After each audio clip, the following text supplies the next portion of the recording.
Bonjour à tous et bienvenue dans Cult Technique pour une nouvelle vidéo de presque qualité. Je suis avec l'ami Kerr pour vous parler de Netflix. Alors on va parler évidemment de la hausse des prix, des changements de politique sur les contenus et du changement peut-être le plus important, le changement de consommation. On va en parler tout de suite. Mon cher Kerr, comment tu vas ? Est-ce que tu peux nous dire quels sont les choix de vie qui t'ont amené à avoir cette casquette ? Salut à tous. Salut mon cher Greg. Écoute, non, moi j'aime bien. Voilà. En plus, j'ai payé vraiment une bouchée de pain, alors que normalement elle valait bonbon. Donc là, je suis très content de ma trouvaille. Donc comme tu as dit mon cher Greg, on va parler de Netflix. On va commencer notamment par les tarifs, parce que vous avez pu constater que depuis son arrivée en 2014, Netflix ne fait qu'augmenter son abonnement, et là on est vraiment arrivé dans des proportions qui peuvent susciter largement le débat. On a eu quand même une grosse augmentation d'abonnement en avril, puisque l'abonnement est passé, donc par exemple avec pub, a pris 2 € quand même par mois. On a l'offre standard sans publicité qui est à prix 1,50 €, puis alors l'offre premium a pris aussi 2 €, et l'offre premium aujourd'hui coûte 21,99 € par mois. C'est une somme, hein, il faut bien le reconnaître.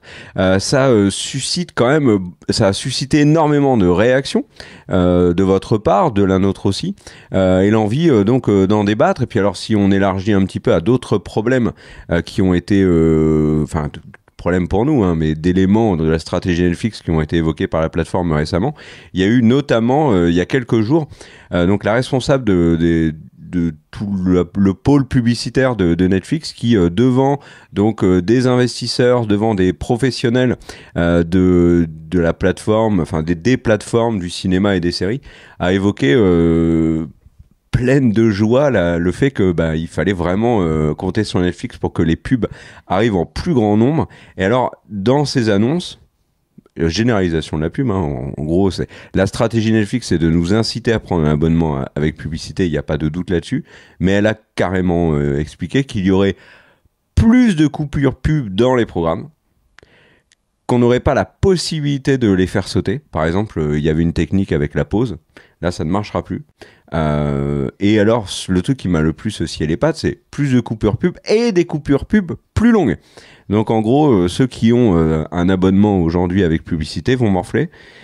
Alors on pourra repartir sur le fameux débat de on a quitté la télé parce qu'il y avait des pubs pour arriver sur la plateforme qu'on paye, mais parce qu'il n'y avait pas de pub.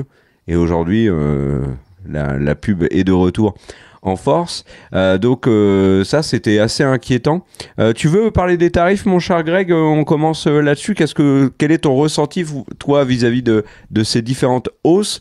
Je vais donner un petit aperçu quand même, mon cher Greg. Quand Netflix a débarqué en 2014, il n'y avait pas d'offre avec pub. Donc, on avait l'offre essentielle. Donc, c'était un écran et puis basta. C'était à 7,99 € par mois.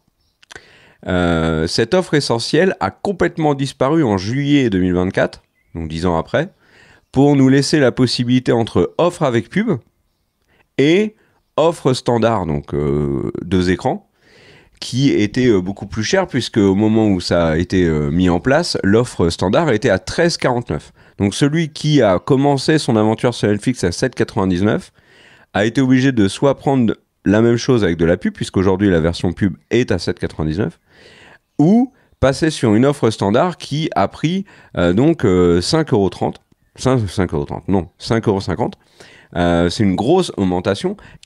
Donc grosse augmentation, et Netflix assume totalement ça. Et mauvaise nouvelle, sachez-le, ils prévoient une nouvelle augmentation de tarifs aux États-Unis et un peu partout après. Donc soit fin 2025, soit début 2026. Donc on n'est pas au début, enfin on n'est pas à la fin en tout cas. Si on est au début, je recommence, c'est nul. Donc en termes d'augmentation tarifaire, c'est clairement pas la fin du mauvais délire. T'en penses quoi, toi, tout ça, mon cher Greg ? J'en pense que, en gros, je vais faire un parallèle avec Disneyland et Netflix, parce que je trouve que c'est le parallèle qui me paraît le plus intéressant quand on parle de notre utilisation de nos sous sur les plateformes de streaming. Il y a une étude qui a été réalisée aux États-Unis sur Disneyland et sur le prix de Disneyland. le prix de Disneyland a énormément augmenté aux États-Unis. Alors je me souviens plus, je crois il a augmenté plus de 2 à 3 fois le prix de l'inflation. Ce qui pousse aujourd'hui une partie des Américains à carrément devoir faire des crédits d'impôts, pas des crédits d'impôts, n'importe quoi, à faire des crédits tout court, à faire des demandes de crédit pour pouvoir amener leur famille passer 3-4 jours à Disneyland. Ce qui est complètement fifou. On estime que les familles qui partent à Disneyland pour un gros week-end étendu de 5 jours, c'est $5 000 à l'heure actuelle aux États-Unis pour être dans un hôtel Disney, avoir les restos là-bas, etc. etc. Et le truc, c'est que quand les Américains sont interrogés, est-ce qu'ils considèrent que c'est une bonne dette ? C'est-à-dire qu'il y a des index pour dire est-ce que quand quelqu'un fait un crédit, il considère qu'il a eu raison de le faire ou pas. Donc typiquement une maison, les gens pensent qu'ils ont raison de le faire. Si c'est pour s'acheter un surf, peut-être un peu moins. Et donc le truc, c'est que la dette Disney est considérée comme une très bonne dette, puisqu'elle est considérée, et je cite l'analyse, comme une taxe sur le fait d'être parent aux États-Unis. Et en gros, le truc, c'est que on pourrait donc l'étude disait mais pourquoi des gens acceptent d'avoir un crédit pour amener leurs enfants à Disneyland, et en fait c'est parce que d'un côté c'est vu comme une étape obligatoire, d'où le terme de taxe, une étape obligatoire pour les parents d'avoir ça, et de l'autre côté il y a le mode de vie qu'on vit depuis l'après-Covid, où en gros les gens ont recentré leurs principaux objectifs, où avant peut-être que l'objectif était carrière ou des choses différentes d'aujourd'hui, où maintenant il y a un peu plus l'impression que les choses pourraient s'arrêter, que le monde pourrait changer, que les gens autour de nous pourraient y passer, et que donc du coup mieux vaut faire des trucs qui vont laisser des souvenirs forts ou qui vont donner un plaisir plus immédiat. Et donc là-dedans, en gros, Disneyland est s'inscrit complètement là-dedans, ce qui explique pourquoi est-ce que malgré les prix, les gens continuent d'y aller et qu'il y a eu des rebonds importants après le Covid. Et le fait que c'était fermé, évidemment, je l'oublie pas, mais le truc, c'est qu'il y a eu des rebonds très importants encore aujourd'hui, des parcs qui sont combles pendant beaucoup de temps. Et donc maintenant, si on applique ces informations-là sur Netflix, en gros, le truc, c'est que Netflix voit bien que les gens ont, depuis l'après-Covid, pris l'habitude de regarder beaucoup plus les plateformes et ont changé leurs habitudes et se sont dit que c'était très important d'avoir des plateformes de streaming en abonnement parce qu'ils vont moins au cinéma, parce qu'il y a plein de raisons. Et du coup, le truc, c'est que du coup, Netflix, si Netflix, qui est une société qui n'a que pour but de gagner de l'argent, sent qu'elle peut continuer à tirer sur les portefeuilles, continue à tirer sur les portefeuilles. Et comme les consommateurs en face sont dans une logique de ne pas arrêter parce que c'est devenu quelque chose qui, dans la tête des gens, et dans la mienne, ça me paraîtrait très étrange de ne plus avoir de plateforme de streaming, c'est quelque chose de très important, plus important que ça n'était avant, et bien du coup maintenant Netflix est dans une position assez royale pour continuer à augmenter les prix. Alors je vais parler d'augmenter les prix et puis après je vais parler de la pub, mais en vrai là sur ce point-là, la mécanique est la même, c'est-à-dire que qu'on nous mette des pubs parce qu'on n'a pas envie de payer plus cher ou qu'on a envie de juste d'augmenter les prix, tout ça ils se le permettent parce qu'ils savent qu'en ce moment les gens veulent des plateformes de streaming. Et il y a une deuxième étude qui est assez intéressante, c'est sur les gens qui ont moins de 30 ans. Sur les moins de 30 ans, les gens il y a 10 ans et les gens aujourd'hui, en fait, les pourcentages de temps passé à aller au cinéma, à sortir, se sont effondrés. Il y a 20% de différence du temps libre utilisé qui était disponible avant pour le sortir, pour aller au cinéma, etc., qui ont disparu au profit des réseaux sociaux et des plateformes de streaming. Donc comme c'est une poussée forte, en fait, que les gens sortent moins pour aller vers les plateformes de streaming et les réseaux sociaux qui sont les principaux, et particulièrement TikTok qui est le principal concurrent de Netflix, et donc en fait le truc c'est que ils profitent de ces deux vagues, de ces deux changements de sociétaux qui font que du coup, oui, les gens ont tendance à accepter.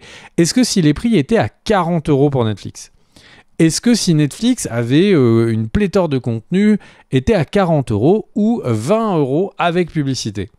Ben, fait est que je pense qu'aujourd'hui, beaucoup de gens diraient non, mais s'ils montent les prix de 1 € par 1 € ou de 3 € par 3 € sur 2 ou 3 ans, il y a de fortes chances qu'il y ait beaucoup de personnes qui restent. Donc, dans cette logique-là, Netflix, en tant que société, continue de monter les prix et les consommateurs continuent de pas refuser. Il suffirait qu'il y ait un mouvement de rejet de masse ou que les gens se barrent de Netflix pour aller regarder en masse du contenu sur HBO Max et pour que Netflix arrête du soir au lendemain en fait. C'est juste, la question c'est jusqu'où nous consommateurs on mettra la limite. Et c'est vrai que là Netflix est en train beaucoup de tenter le terrain, tenter de savoir jusqu'où ils vont parce que et ça, c'est l'autre partie des sous. C'est-à-dire que d'un côté, Netflix est dans une logique de se dire « Ok, on peut augmenter ». De l'autre, pendant longtemps, Netflix était un peu en danger financièrement parce qu'ils accumulaient des dettes et ils n'arrivaient pas à être rentables. Ils ont fait un gros investissement pour essayer d'avaler énormément d'investissements de contenu et en promettant à ces investisseurs qu'ils seraient rentables. Aujourd'hui, c'est particulièrement le cas. Netflix est à plus de 12% de rentabilité tous les trimestres.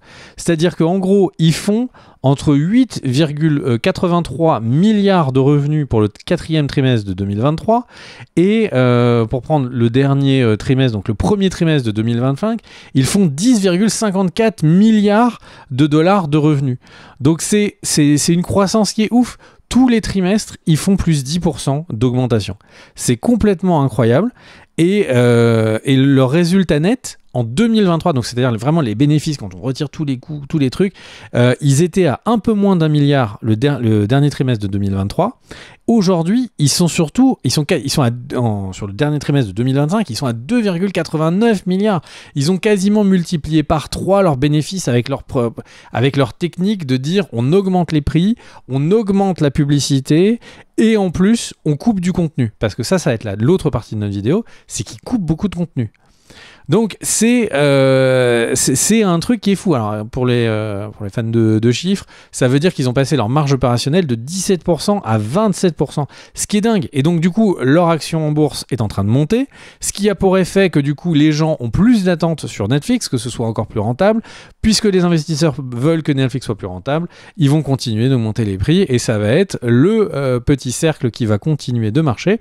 Donc en vrai, le seul truc qui peut arrêter l'augmentation des prix de Netflix, c'est des désabonnements en masse qui donneront un message aux investisseurs que Netflix ne peut plus être rentable au-delà de ça, que maintenant ça va être une croissance à 2 ou 3%, et c'est tout. Et ça arrêtera ce côté, parce que c'est pas une question d'inflation, là, c'est vraiment une question de juste jusqu'où on peut aller squeeze les gens. Et c'est, en fait, encore une fois, je peux pas taper sur Netflix, c'est une société qui ne veut que gagner de l'argent. Donc le truc c'est qu'ils nous prennent pour des pigeons parce que c'est le but du jeu en fait. C'est eux ne veulent que gagner nous prendre notre pognon. Donc si on a d'un côté plus envie de leur donner parce que les gens sont plus sédentaires et restent chez eux, et de l'autre côté qu'on attribue plus d'argent qu'avant sur la branche loisirs, en fait ils tirent jusqu'à ce que nos porte-monnaies soient vides quoi. Qu'est-ce que tu penses de tout ça, Car ? Alors, il y a plusieurs choses que tu dis qui me font réagir. Alors, c'est très juste tout ce que tu dis. Je vais juste rajouter une autre stratégie de côté Netflix. Le mot de la fin peut-être, Car ? Non, pas du tout. qui va en complément de ce que tu as dit dans la volonté de Netflix d'aller récupérer plus, parce que ils l'ont dit, et ça c'est un discours qui a changé depuis peu, ça doit faire un an et demi, où ils disent très clairement, bon maintenant on est rentable, la seule chose qui nous intéresse vraiment, c'est de gagner le plus de thunes possible. C'est complètement à notre détriment, on en parlera après. Mais là, en termes d'augmentation tarifaire, l'autre chose qui est importante pour Netflix et qui est évoquée dans plein d'articles américains sur la stratégie de Netflix, c'est qu'aujourd'hui, Netflix est tellement grosse qu'elle veut utiliser cette espèce... Elle est grosse, elle est installée dans les foyers à travers le monde. Et l'idée là, aujourd'hui, c'est j'augmente le tarif pour que le public se retrouve dans une situation financière, comme on est dans une situation globalement où on s'appauvrit tous, enfin presque bien évidemment, Donc, comme on s'appauvrit, nous, tu vois, classe moyenne tous, et en dessous de la classe moyenne encore plus, on va se retrouver dans une situation où on va devoir faire des choix. Et Netflix prend le pari que ce choix-là, c'est Netflix et plus les autres. Et l'idée dans l'augmentation de tarifs de Netflix, c'est aussi, du coup, de mettre un coup à la concurrence en proposant finalement ce terrible choix au public qui est de, bah écoute, maintenant je coûte 20 balles. Donc, bah, du coup, avec 20 balles avant, tu avais 2 plateformes. Maintenant, tu as le choix entre perdre Netflix que tes enfants aiment bien, que tu regardes le soir, etc. Ou faire sauter une autre plateforme. Et c'est une manière, dans le capitalisme, hein, qui est absolument pas nouvelle, d'essayer de tuer la concurrence et d'asseoir encore plus ce statut de leader. Voilà. Donc moi, c'est quelque chose qui m'embête beaucoup. Là, si on peut juste parler un peu de notre ressenti, rien qu'au niveau du tarif, tu parles, toi, de quelque chose qui est intéressant, ce qui est le moment où il va y avoir une rupture avec le public.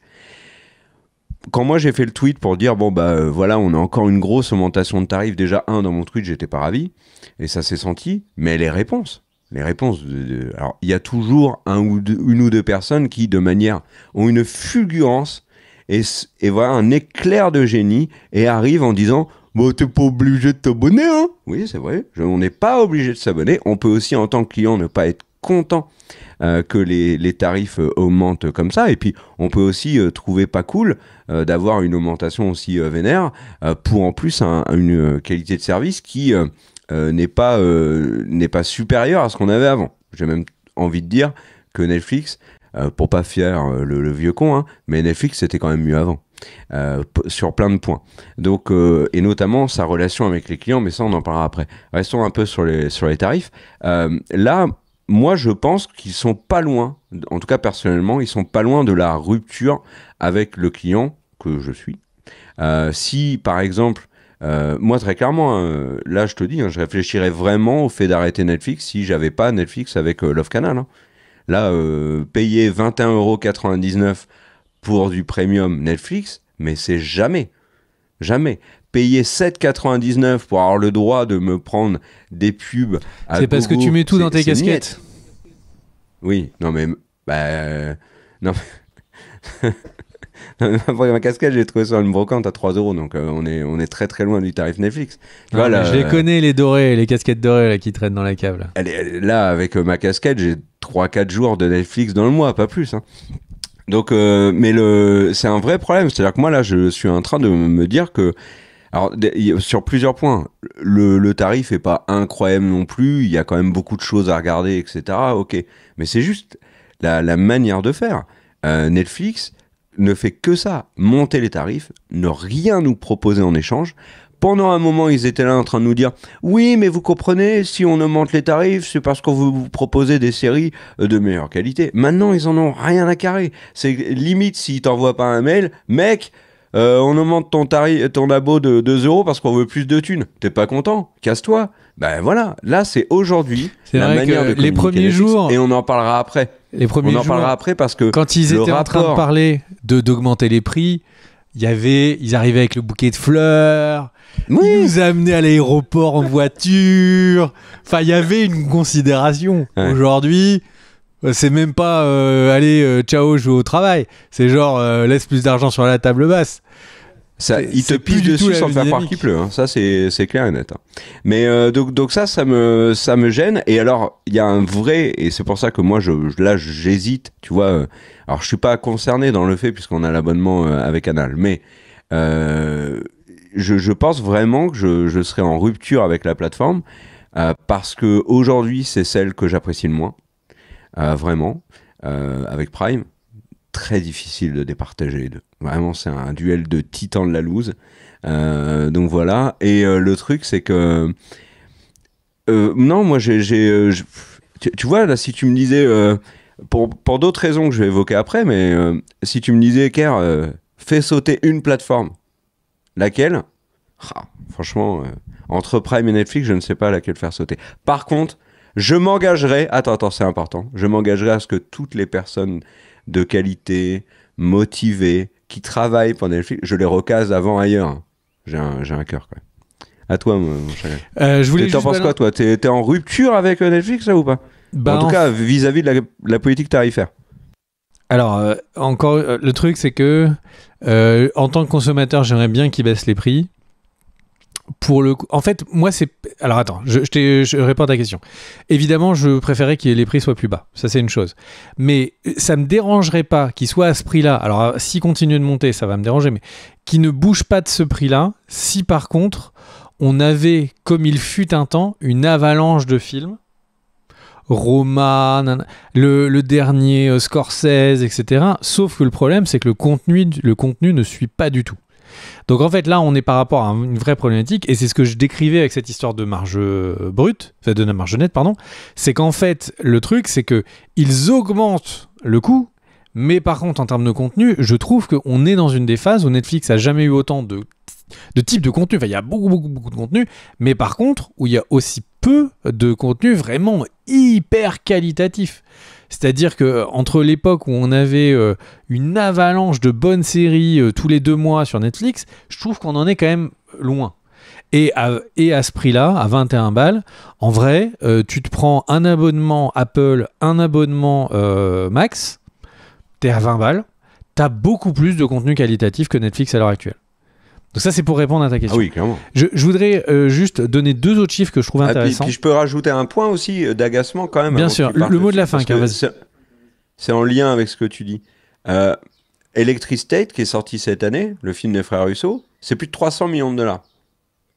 Donc en fait, ils augmentent mes tarifs, le mien, le vôtre, le tien, enfin celui de tout le monde, pour financer des films complètement random, tout en annulant des séries qui plaisent énormément à une partie du public, qui vont coûter beaucoup moins, et offrir au public une fin de série à peu près décente à des séries qui ont été annulées n'importe comment, bah, ça coûte mine de rien beaucoup moins cher qu'à faire un Electric State qui va se faire défoncer par tout le monde.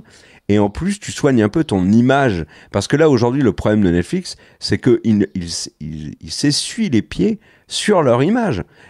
On est très loin de la plateforme friendly qui est arrivée en 2014, qui changeait complètement les codes de consommation de films et de séries, qui est arrivée avec des séries de ouf comme House of Cards, Orange is the New Black ou BoJack Horseman, et qui était là, allez, partagez votre compte. Partagez votre compte, les amis. Le partage, c'est la vie, disait Netflix.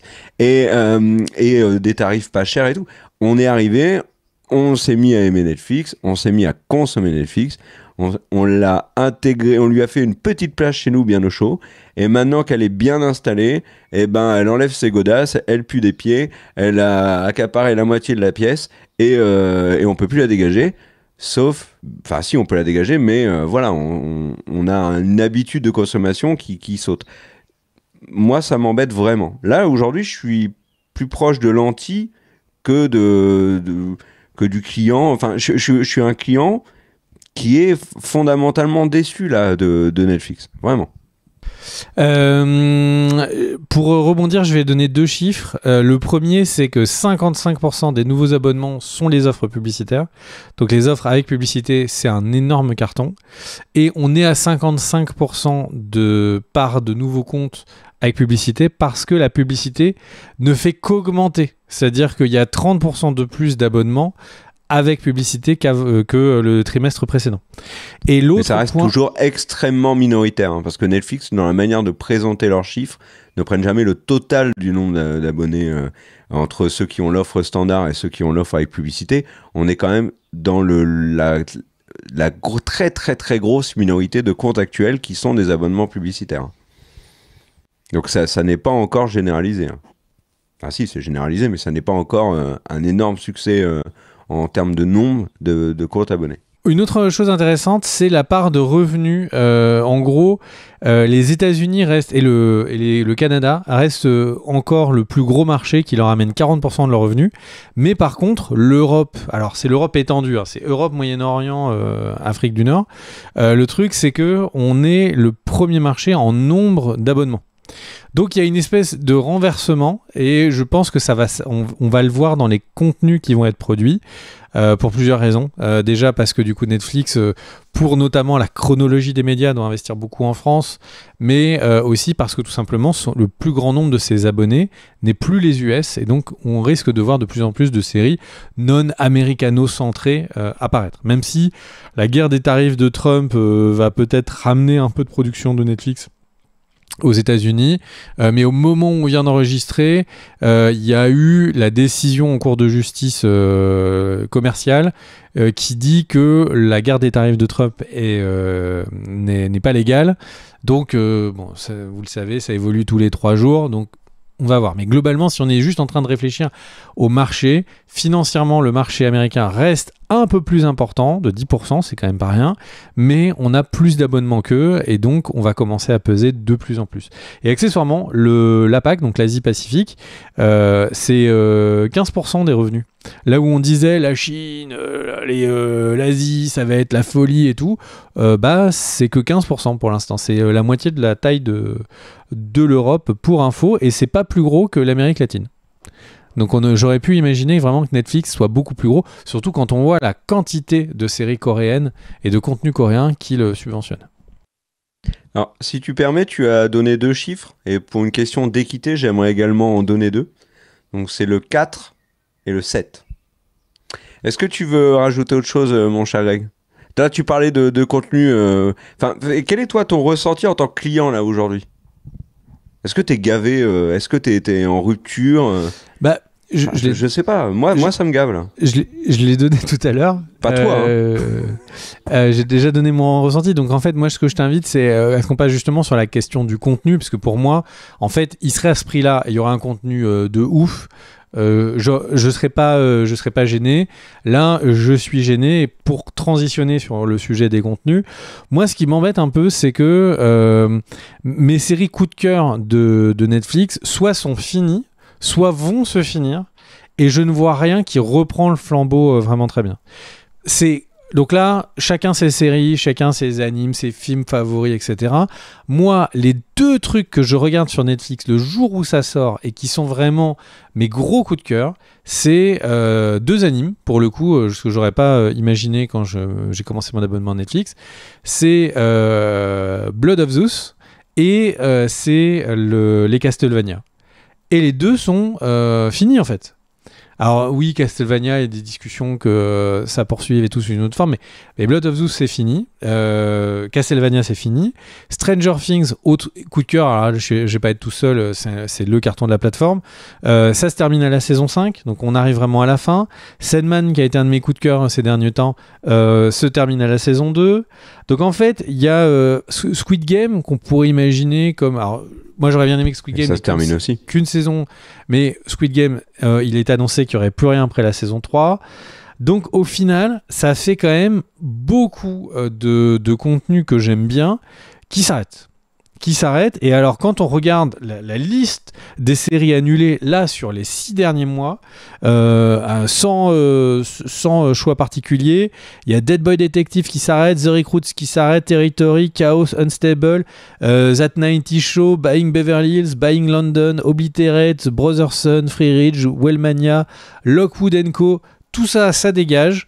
Et dans les séries le Chaos, ça n'a aucun sens en plus. Parce que la série Chaos avait fait une énorme audience. Et ils ont tège la saison 2. Et du coup, sur les séries qui, elles, ne sont pas annulées, c'est juste qu'ils annoncent que c'est la dernière saison. Donc il y a Heartstopper, Mo, You qui est quand même un énorme carton, The Empress, oui, c'est fini, You. Hein. Tour de terminé, France You. Au cœur du peloton, Six Nations Full Contact, La Famille Upshaw, Hartley Cœur à vif. Donc c'est des... Tu peux rajouter The Witcher, hein. Oui, The Witcher qui se clôture. Mais là, moi, je parlais des choses qui se terminaient en 2025. Le truc, c'est que quand on fait le bilan de ça, et c'est vraiment pas exhaustif, hein, il y en a beaucoup plus qui sont annulés, beaucoup plus qui sont considérés comme qui s'arrêtent. En gros, le truc, c'est que, ok, tout ça s'arrête. J'ai envie de dire, je ne connaissais pas Blood of Zeus avant que Netflix me le propose. Mais quelle est la nouvelle série ? Et en fait, dans les nouvelles choses, je trouve moins de contenu intéressant que dans ce qu'ils arrêtent. Donc ça, c'est ce qui m'inquiète le plus, parce qu'en fait, c'est vrai que quand on revient un peu à cette logique vraiment de business, ils veulent gagner plus de sous. Donc, ils augmentent les revenus en augmentant nos abonnements, et ils demandent, enfin, ils arrêtent plus de séries, et ils demandent à ce que les séries coûtent moins cher. Donc, au final, je suis vraiment... C'est ça qui me dérange le plus. Si j'avais Castlevania, toutes les semaines j'avais un épisode, sur Blood of Zeus ça continuait, j'avais toutes les semaines un épisode, je serais...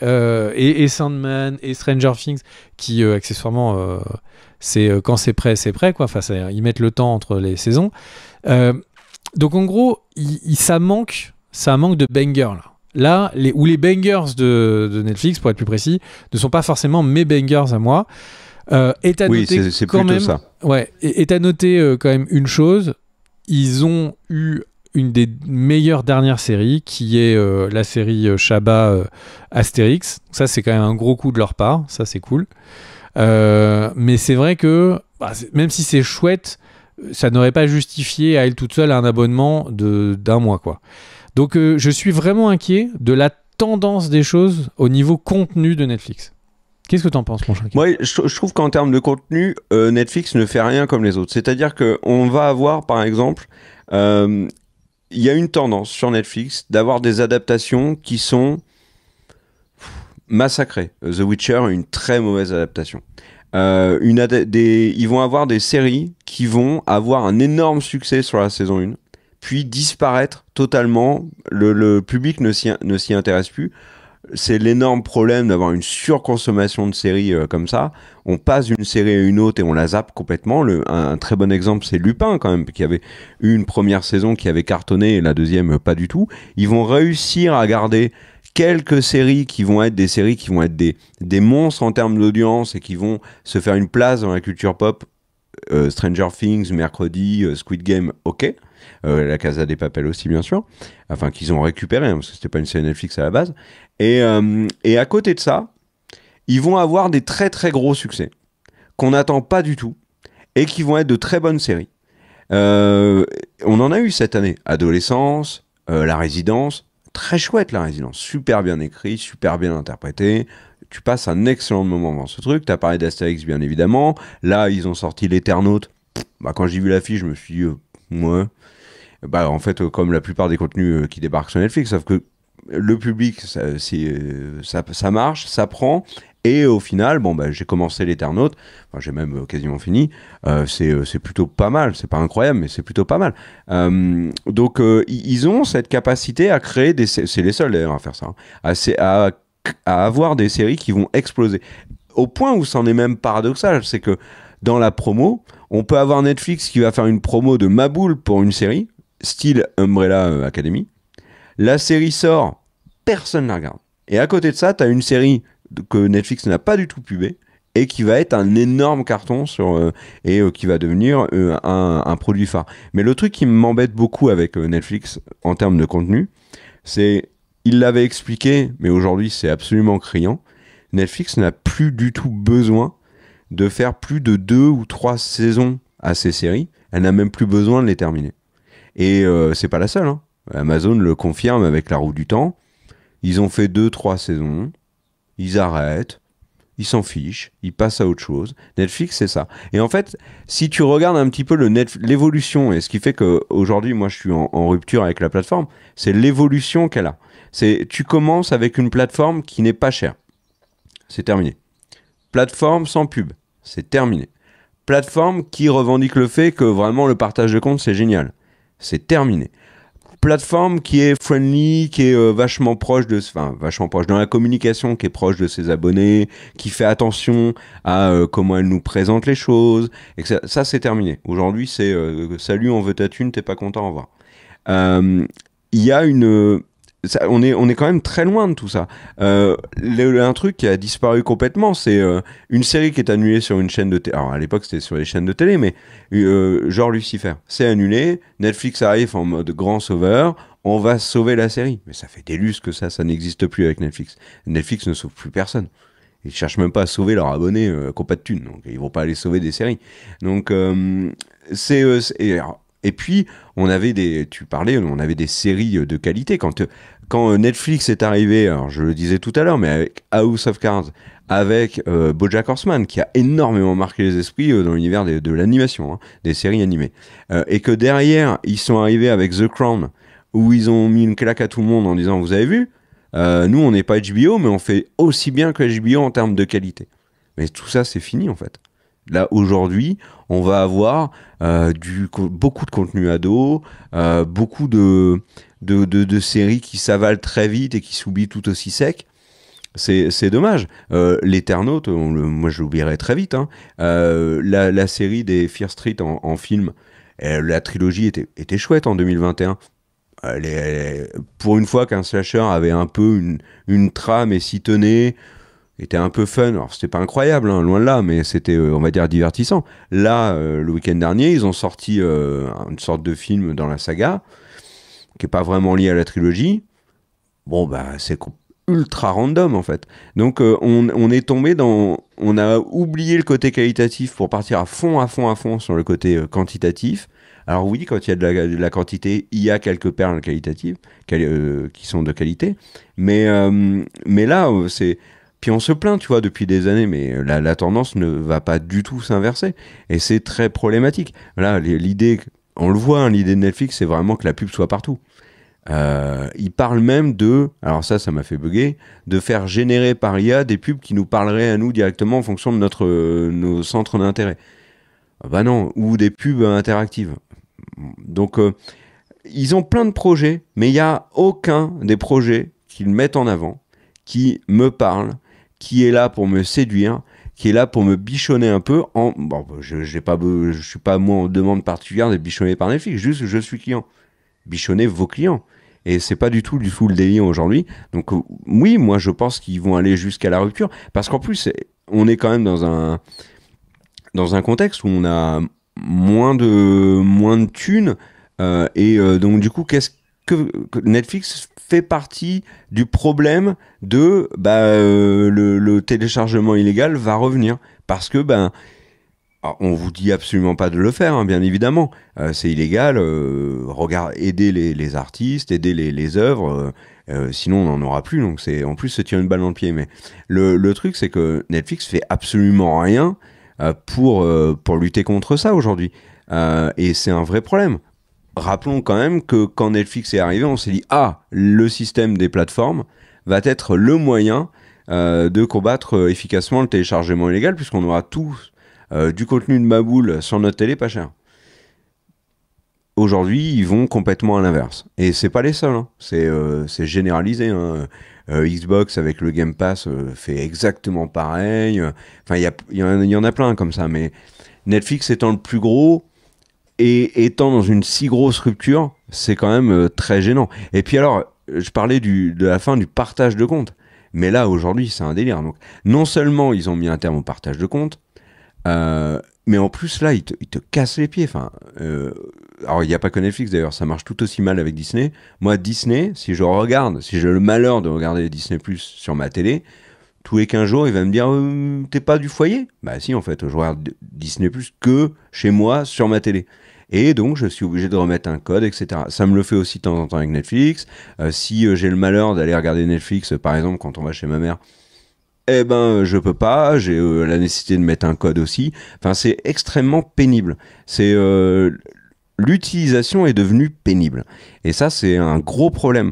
Parce que tu payes beaucoup pour une utilisation qui te satisfait, parce que tu as des trucs de ouf à regarder, et puis c'est fluide, et puis ça te demande pas d'effort, parce que quand tu regardes Netflix, généralement, t'es juste affalé sur ton canapé, tu vois, t'as pas l'énergie, la volonté d'aller monter un mur en parpaing avec un bon gros ciment. Non, t'es plutôt en mode je suis à la cool dans mon canapé. Et là, on te casse les pieds à te dire bon alors maintenant, faut que t'ailles sur ton PC pour entrer le code. Nanana. Non, s'il vous plaît, lâchez-nous la grappe, arrêtez de nous fliquer, vous nous prenez assez de thunes chaque mois, donc arrêtez de nous gonfler. Là. Tu veux rajouter des trucs, mon chagrin ? Non, t'as bien tout résumé et j'ajouterais juste un dernier point, c'est la chronologie des médias. Netflix avant, c'était très très longtemps après qu'ils avaient du contenu. Je vais rajouter 2 points. Le premier, c'est la chronologie des médias et ils sont passés en 2022, il fallait 36 mois pour qu'un film apparaisse sur Netflix. Aujourd'hui, en 2025, c'est 15 mois. Donc en fait, avec toutes les démarches politiques et de lobbying qu'ils ont fait, et d'investissement, hein, ça n'a pas été gratuit, ils ont réussi à diviser par plus que 2 la chronologie média. Donc ils sont arrivés à ce qu'était il y a longtemps Canal+, ce qui allait à beaucoup de Français. Là où maintenant, accessoirement, ça ne leur plaît pas du tout. Hein. Canal+ est à 4 mois. Donc c'est quand même fou. C'est-à-dire qu'entre un film qui est en salle et un film... Canal+, c'est pas... Pardon, excuse-moi. C'est 4 mois pour la vente en VOD, notamment sur Canal. Et Canal plus OCS est à 6 mois.